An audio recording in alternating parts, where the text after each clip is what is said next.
All it's Tuesday vlog. இன்னைக்கு எங்கள் காலேஜில் இருந்து டிபார்ட்மெண்ட் ஆஃப் காமர்ஸ் யூஜியிலேருந்து ஒரு காமர்ஸ் எக்ஸ்போ ஒன்று கண்டக்ட் பண்ணியிருந்தாங்கங்க. ஆக்சுவலி நமக்குலாம் எக்ஸ்போனாலே எந்த டிபார்ட்மெண்ட்ஸ் ஞாபகத்துக்கு வரும்? சயின்ஸ், டெக்னாலஜி, கார்மெண்ட்ஸ் அந்த மாதிரி டிபார்ட்மெண்ட்ஸ் தானே நம்ம மைண்டுக்கு வந்துட்டு டக்குன்னு ஸ்ட்ரைக் ஆகும்.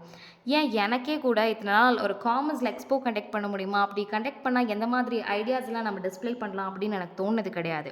ஆனால் என்னோட ஜூனியர்ஸ் நம்ம டே டு டே லைஃப்பில் நடக்கும் இல்லையா, நிறைய விஷயம் நம்ம நோட்டீஸ் பண்ணாமல் விட்டுருப்போம். அந்த மாதிரி நிறையா விஷயத்தை வந்துட்டு அவங்க டிஸ்பிளே பண்ணியிருந்தாங்க.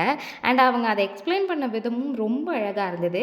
அப்படியே very good boys and girls அப்படின்னு ஒரு அப்ரிஷியேஷனை சொல்லிட்டு, and yeah obviously we have enjoy the session. And நாளைக்கு வந்துட்டு விநாயகர் சதுர்த்தி ப்ரிப்பரேஷன்லாம் பயங்கர பரபரப்பாக போயிட்டு இருந்தது எல்லா இடத்துலையும். நாளைக்கு விநாயகர் சதுர்த்தியை நினச்சி விநாயகர் கூட இவ்வளோ சந்தோஷமாக இருப்பாரான்னு தெரியாது. ஆனால் நான் ரொம்ப சந்தோஷமாக இருக்கேன். ஏன்னா நாளைக்கு வந்துட்டு வீக் டேஸில் நமக்கு ஒரு நாள் லீவ் வருது. இந்த வீக்கெண்டில் லீவ் வந்தால் கூட நமக்கு எதுவும் பெருசாக தெரியாது. ஆனால் வீக் டேஸில் ஒரு நாள் வந்துட்டு நமக்கு லீவ் கிடைக்குதுன்னா அவ்வளோ குஷியாக இருக்கும்.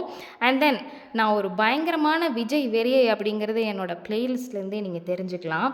என்ன தான் விஜய் வந்துட்டு இனிமேல் நடிக்க வருவாரா என்னன்னு நமக்கு தெரியல. பட் இருந்தாலும் இந்த 2000 பீரியட்லேருந்து அவர் நடித்த படம் எல்லாமே ஒரு மாதிரி ஒரு நாஸ்டாலஜிக்கான ஒரு ஃபீலிங் கொடுக்கும். உங்களுக்கும் அப்படியான்னு சொல்லி கமெண்ட்டில் சொல்லுங்கள். அண்ட் உங்களோட ஃபேவரட் மூவி ஆஃப் விஜய் என்னன்னு கமெண்ட்டில் சொல்லுங்கள். Let's see which movie have been the hearts of the people அப்படின்னு.